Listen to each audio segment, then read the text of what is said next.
She said, "I'm marrying your brother to keep us all close. You understand, right?" After dating me for 3 years, I replied, "Family first." Then I gave the most honest best man speech at their wedding. When I revealed every secret she'd told me about him, the reception went silent. I, 29 male, have been sitting on this for about 2 weeks now, and honestly, writing it down feels like therapy. Maybe someone out there needs to hear that standing up for yourself doesn't make you the villain, even when everyone's trying to convince you otherwise. 3 years. I dated her for 3 years. We met at a mutual friend's birthday party, clicked instantly, and within 6 months we were talking about our future. Kids, houses, where we'd retire, the whole deal. She was warm, funny, ambitious. I thought I'd hit the jackpot. My older brother and I have always had a complicated relationship. He's 34, the golden child, the one who got the corner office at Dad's company, while I wasted my potential becoming a high school history teacher.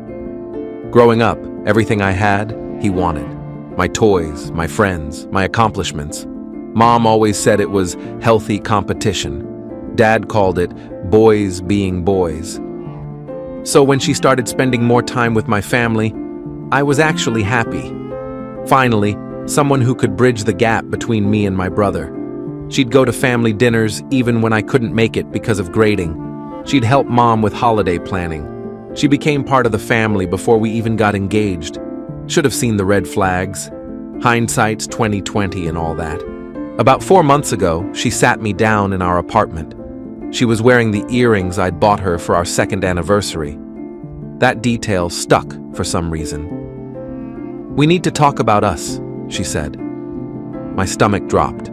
Nothing good ever follows that sentence. I've been doing a lot of thinking, and I realized something.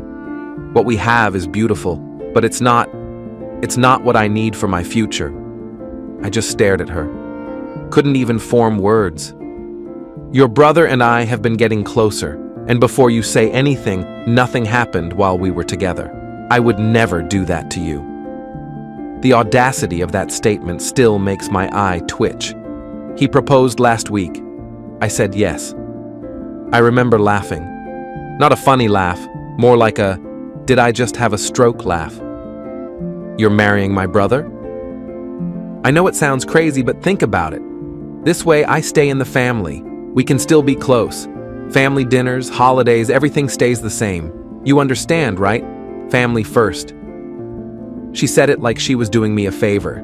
Like marrying my brother was some kind of compromise that benefited everyone. I looked at her for a long moment. The woman I'd planned my life with. The woman who was now wearing an engagement ring that wasn't from me, on the hand I'd held 1,000 times. "Family first," I repeated. "Yeah, I understand." She actually smiled, relieved. "I knew you'd get it. You've always been the mature one." I helped her pack her stuff that weekend. She moved into my brother's condo the following Monday. My family acted like I was supposed to be happy about it. Mom called to say she was so glad everyone was being adult about this. Dad mentioned something about keeping quality women in the family. Nobody asked if I was okay. Not once. Then came the ask. My brother called 3 weeks ago. "Hey, so the wedding's in 2 months. Quick engagement, I know, but when you know, you know." He actually said that to me. "Anyway, I want you to be my best man. It would mean a lot to both of us." I should have said no. Anyone with self-respect would have said no. But something clicked in my head. A plan started forming. "I'd be honored," I said. He laughed, surprised and pleased. "Really? That's great, man. I know things have been weird, but this proves we can all move forward as a family." "Absolutely. Family first." Over the next few weeks, I threw myself into best man duties. Helped plan the bachelor party. Kept it tame, just poker and drinks at his place. Coordinated with the groomsmen. Went to the rehearsal dinner and smiled through every toast about what a perfect couple they were. And I started writing my speech.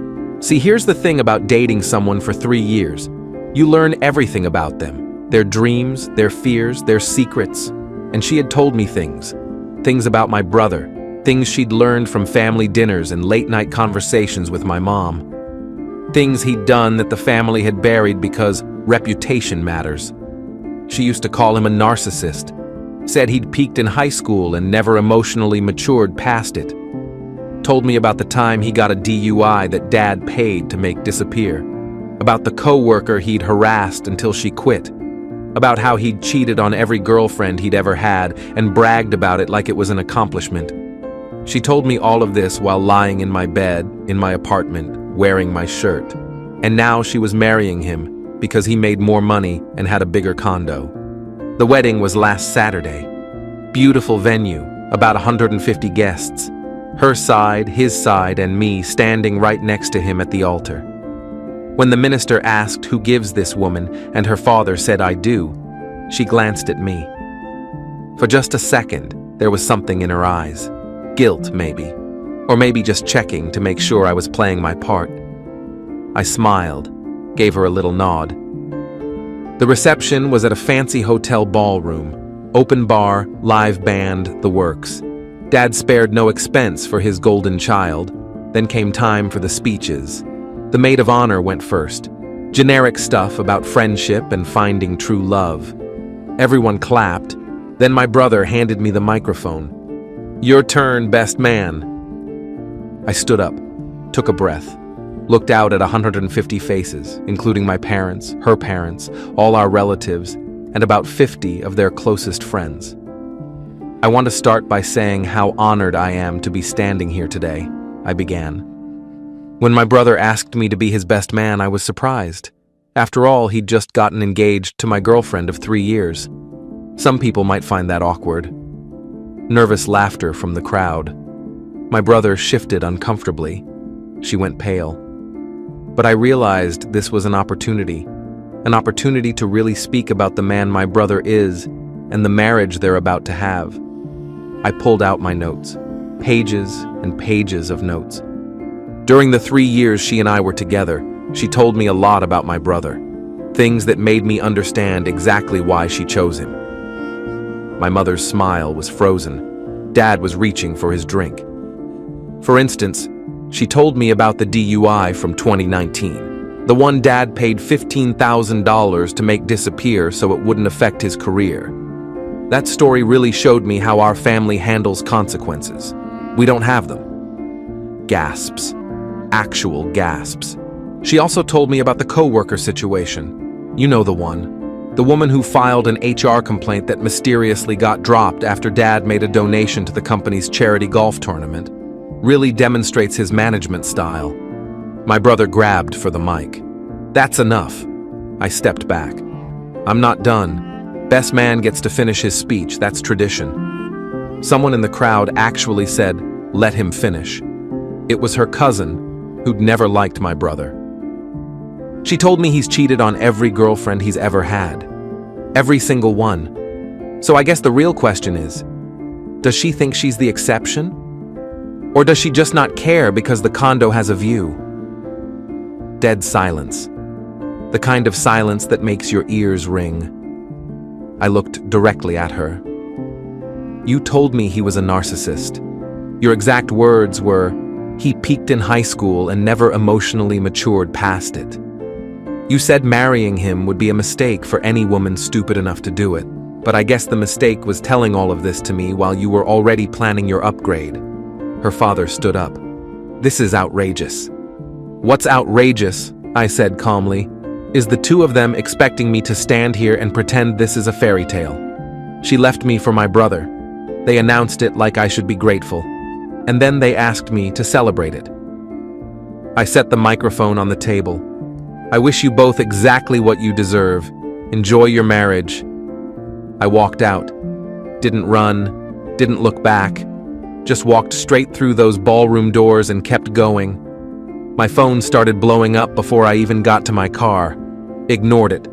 Drove home, poured a drink, and sat in the silence. That was 6 days ago.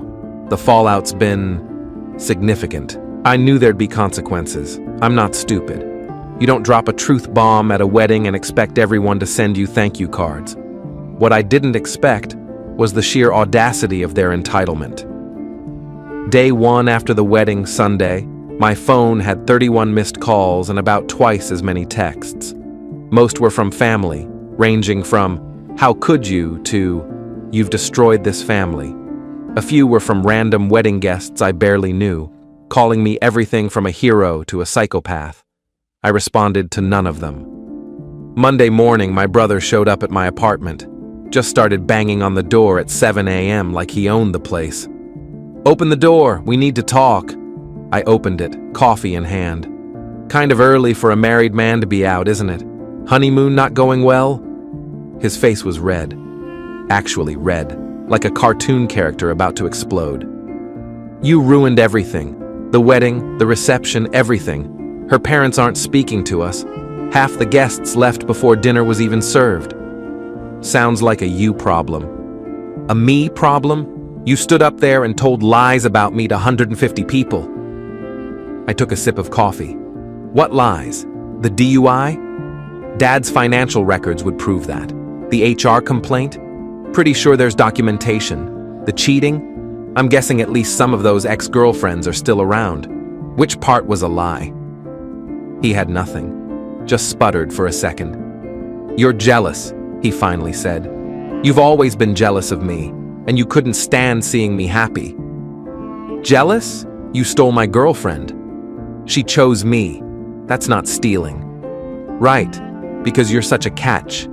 Tell me, did she know about the cheating before or after she said yes?" He stepped toward me. For a second, I thought he might actually take a swing. "Stay away from us," he said quietly.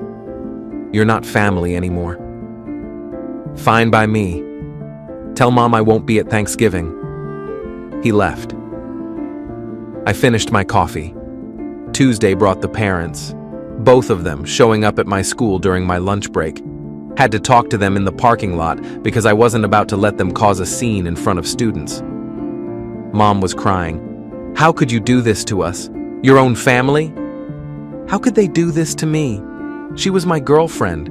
We were talking about getting married, and nobody, not once, asked if I was okay with this arrangement." Dad jumped in. "You should have handled this privately, like an adult." "You mean like you handled his DUI privately? Like you handled the harassment complaint privately? Interesting how private only matters when it protects him. That's different. Those were sensitive situations. My girlfriend leaving me for my brother wasn't sensitive? Mom tried a different approach. She made a choice. These things happen, but you could have been the bigger person. I was the bigger person. For 3 months. I helped plan the bachelor party. I showed up to the rehearsal dinner. I stood at that altar and watched her marry him. And I finally said what everyone else was too scared to say. If that makes me the bad guy, fine." Dad's jaw tightened. "You've embarrassed this family. The Hendersons are threatening to sue for emotional distress." I almost laughed. Let them. I'd love to see that in court. "Your Honor, he told the truth about my son-in-law at their wedding. That'll go over great." "You think this is funny?" "I think it's absurd. You're more upset about your reputation than about how your sons are doing. That's always been the priority, hasn't it?" They left without another word. Haven't heard from them since. Wednesday was when she finally reached out. A text from an unknown number, which meant she'd gotten a new phone or borrowed someone's. "Can we talk? Please, I need to explain." I responded, "There's nothing to explain. You made your choice. Live with it. You humiliated me in front of everyone I know. You humiliated me first. The difference is, I used words at a wedding. You destroyed 3 years of my life and expected me to applaud. I never wanted to hurt you. Then you shouldn't have dated my brother while we were still together. I told you, nothing happened while we were together. Right, you just got closer, fell in love, got engaged within weeks of dumping me. But sure, nothing happened." She stopped responding after that. Thursday, things got messier. I got a call from my department head at school. Apparently, someone had anonymously reported concerns about my mental stability and whether I was fit to teach. "I have to ask," she said carefully, "is everything okay at home?" I explained the situation, leaving out the graphic details. She was quiet for a moment. Someone's trying to get you in trouble? Looks like it. That's petty as hell. She actually said that. Your students love you. Your evaluations are excellent. This goes nowhere, but I wanted you to hear it from me first. I thanked her. She said she'd document it in case they tried again. Thursday night, I got a letter. Official looking, on legal letterhead. Apparently, my brother had hired a lawyer to send me a cease and desist regarding defamatory statements made at a private event. I called my buddy from college, who's now a lawyer, read him the letter. He laughed for about 30 seconds straight. This is hilarious. A cease and desist for a wedding speech? What are they gonna do? Sue you for being mean at their reception? Is there any actual legal threat here? Not unless they can prove you lied, which they can't because you didn't. And even then, it was a private event. First Amendment protections aside, no court is going to entertain this.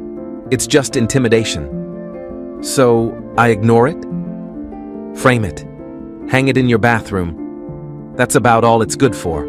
Friday, yesterday, the real entitlement kicked in. I got a visit from her mother. First time I'd ever seen the woman look less than perfectly composed. She sat in my living room, clutching her purse like it was a weapon. I'm here to ask you, as a Christian woman, to apologize. Apologize for what? For destroying my daughter's wedding day, for humiliating her in front of everyone, for ruining what should have been the happiest moment of her life. Your daughter left me for my brother. She announced it like I should be grateful to stay in the family. She had me be the best man at her wedding. And you think I owe her an apology? Two wrongs don't make a right. No, but the truth isn't wrong. Everything I said at that wedding was factual. If the facts are embarrassing, maybe the problem isn't me. She stood up. You'll regret this. They're planning to take legal action. I've already received the cease and desist. It's legally meaningless. Not just that, my daughter knows things about you too. Things you told her in confidence. How would you like those shared with your employer, your students' parents? I felt cold for a second. Then I remembered something. Go ahead, I've got nothing to hide. I never got a DUI, never harassed anyone, never cheated. The worst thing I ever did was trust your daughter, and that's not illegal. She left. I poured myself another drink. So that's where we are.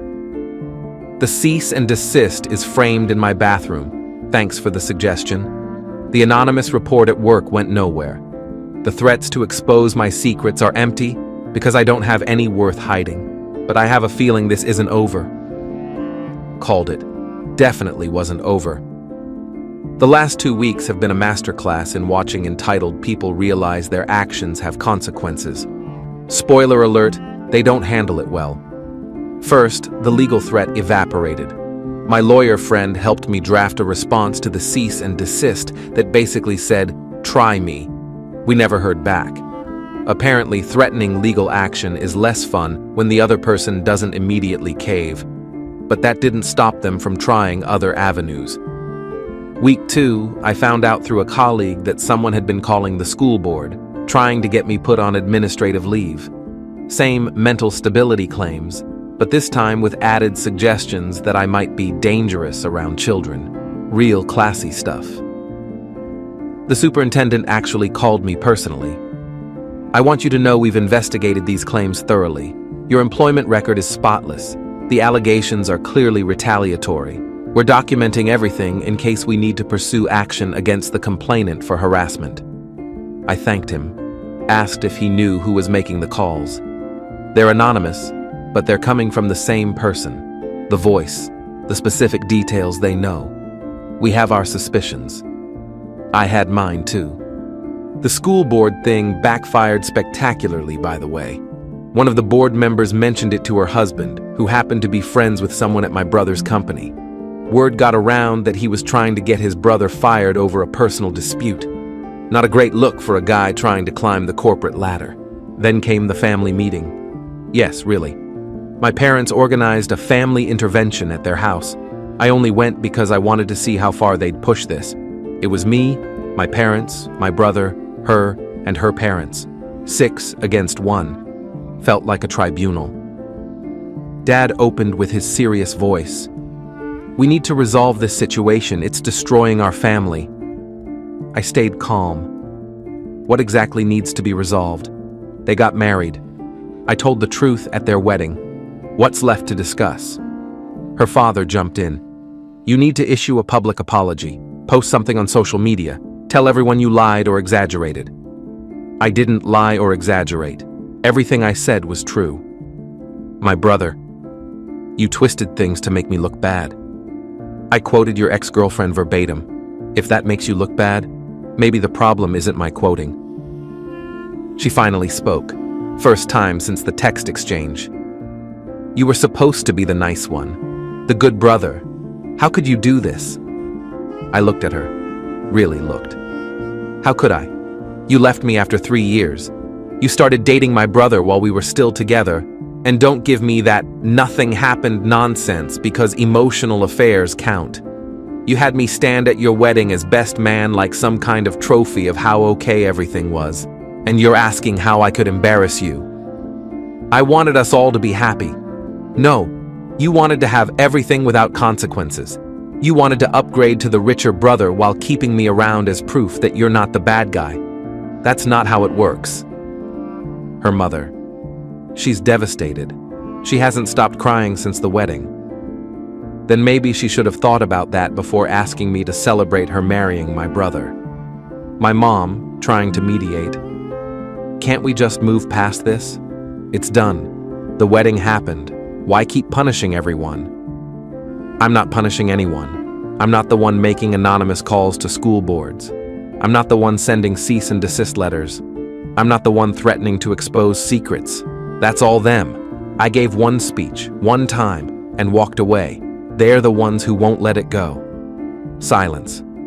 "Dad, if you apologize, we can put this behind us. Pass." The meeting ended shortly after that. No resolution, no apology. Just 6 angry faces watching me leave. But here's where it gets interesting. Last week, I got a call from an unknown number. Normally, I'd ignore it, but something made me pick up. It was a woman's voice. "Hi, you don't know me, but I used to work with your brother. I heard about what happened at his wedding." I listened. I was the one who filed the HR complaint, the one that got buried. I quit because I couldn't prove anything and everyone believed him over me. When I heard someone finally called him out publicly, I wanted to thank you. We talked for about 20 minutes. She told me details I hadn't known, details that made what I said at the wedding look tame by comparison. Apparently, the harassment was actually much worse than his ex-girlfriend had let on. Borderline criminal. But without documentation, it was her word against his and his father's money. "Would you be willing to talk to a lawyer?" I asked. Not for a lawsuit necessarily, just to have it documented. She hesitated. "I don't know. It's been years. What would it accomplish?" "Peace of mind. And maybe, if enough people document his behavior, it starts to form a pattern that can't be ignored." She said she'd think about it. Yesterday, I got news through the family grapevine. My cousin, who still talks to me. Apparently, my brother's company is doing an internal review of several past HR complaints that were resolved through unofficial channels. Someone on the board is asking questions about liability and exposure. The timing's suspicious. I have no proof, but I suspect the woman I talked to decided to make some calls. As for the happy couple, their honeymoon got cut short because she got food poisoning. They came back to his condo, which apparently has a mold problem nobody knew about. Her parents are still refusing to speak to them because the wedding was ruined. His friends from work are keeping their distance because nobody wants to be associated with the guy whose own brother exposed him at his wedding. My cousin says they've been fighting constantly. Apparently, she's realizing that the man she traded up for has some issues that money can't fix. And he's realizing that the woman who left his brother might leave him too, given the right incentive. Poetic, honestly. I'm doing okay. Not great, not terrible. Still teaching. Still living in the same apartment. Started seeing a therapist to work through some stuff because 3 years of relationship plus family betrayal doesn't just disappear. But I don't regret the speech. Not one word of it.